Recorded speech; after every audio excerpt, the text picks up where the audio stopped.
Hey guys, it's JD from Ponzo World, and today we're unboxing and reviewing this brake fluid tester made by Kingbolen. Now this is a $27 brake fluid tester that you guys can find on Amazon. Links will be down below this video if you want to go, of course, pick this thing up.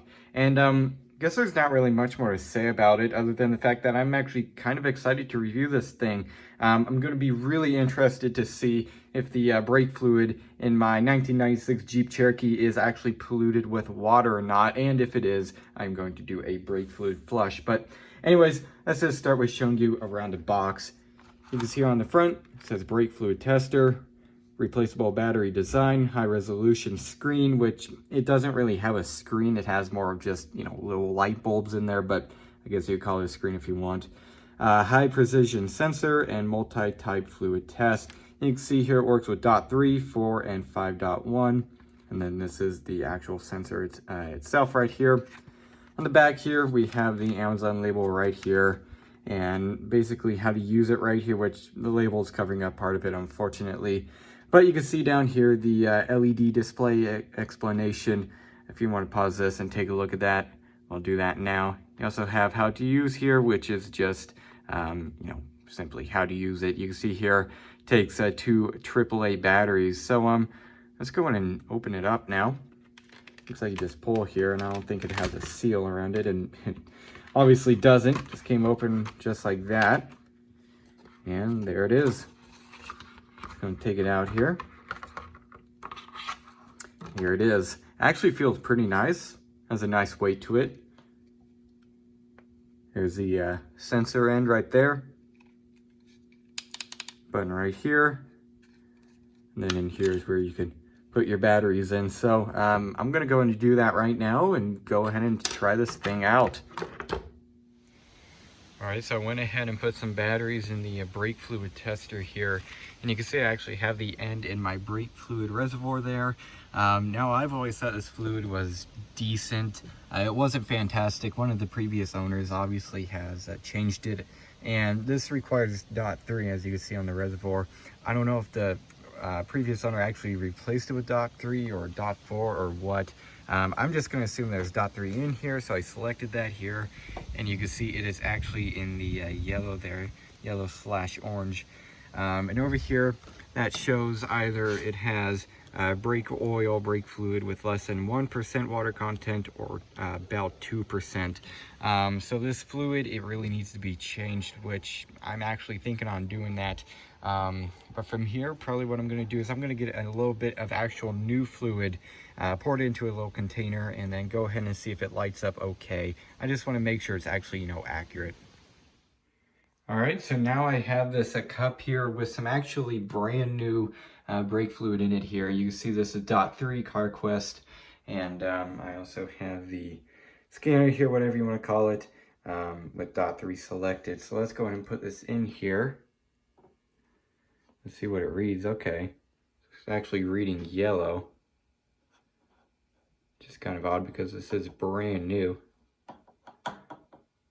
Though the container hasn't been sealed for a couple months, but there shouldn't be any. There we go. Now it's kind of reading okay. It could even also be. There we go. Kind of off and on. It might even be, here, let me turn off the flashlight, see if that does anything. Yeah, it doesn't really do much. Huh. Okay, I'm thinking maybe this is because it's not a clear container, kind of like what, brake fluid would typically be in. But I'm not sure. Yeah, okay, well, anyways, there it is. So it's reading that it's not okay. Very interesting. Alright, so now what I have done is I've gotten this brake fluid cup here that I was just showing previously, and I actually just poured some water in it. This is basically just simulating what happens over time. Brake fluid does attract water. Obviously, it won't attract, a bunch of water all at one time, but this is kind of simulating, maybe how much water it would get over the past, maybe 5 years or something like that. Anyways, let's go ahead and just get the tester here and put it in. Now, I've already tried this actually off camera, and it did actually go up to the red, and it started beeping at me. So let's go and see if it does that now. Come back up here and put it in, and now I think since a little bit of the water has kind of settled down, it's reading at the top level of that yellow. So that means it's definitely worse than the fluid that I was showing previously in my Jeep. I think if I mix this up a little bit, kind of get that water on top, it'll start beeping at me again. Let's go and try that out. There we go. Now it's beeping.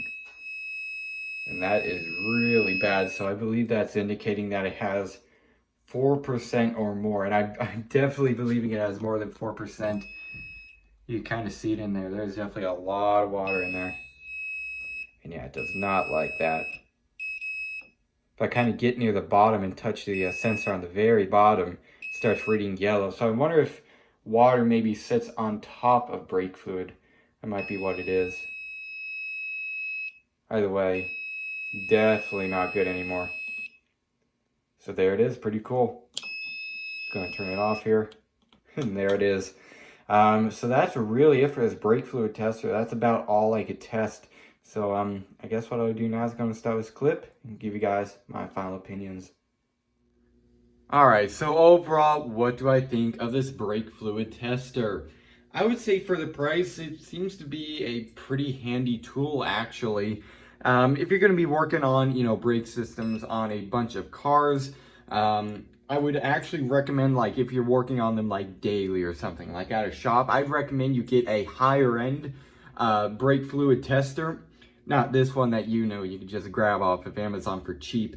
But for someone like me, doing at-home brake jobs and stuff, just working on my car at home, not really bringing it to a mechanic really ever, this thing could actually be pretty handy. As you saw, I tried this out in my 1996 Jeep Cherokee, which takes the .3 brake fluid, at least according to the reservoir. That brake fluid has definitely been changed before. It's definitely not the original, and I only hope that the previous owner changed it with .3 and maybe not something else. But anyways, you can see that it read in the yellow, which means it's not bad, but it would be a pretty good idea to go ahead and replace it. So next time I'm doing the brake calipers and stuff while I'm in there, I'm probably just going to bleed the brakes, get some new fluid in there. You also saw I got some new brake fluid actually. Well, it wasn't new, it wasn't sealed, it's a couple of years old, it's just been sitting on the shelf, and it actually read in the yellow also. The only reason I could think that is because brake fluid actually attracts water. And maybe since that thing has just been sitting on the shelf, maybe it is actually contaminated. It's probably not even good anymore, at least according to this tester. I also got that same brake fluid, went ahead and put it in a little bottle, and I contaminated it with some water, and you can see it actually read in the red right here, which means it's bad. You should really replace it right away. So it seems to be a relatively good brake fluid tester. I think it more just gives you a good kind of ballpark figure idea on the condition of the brake fluid again. So there it is. So I'd say if you're just working at home, maybe do a brake job every once in a while, this would be a pretty alright little tool to have around. So yeah, guys, that's really it for this video. Hope everybody enjoyed, and don't forget to like and subscribe. I'll see y'all next time. Goodbye.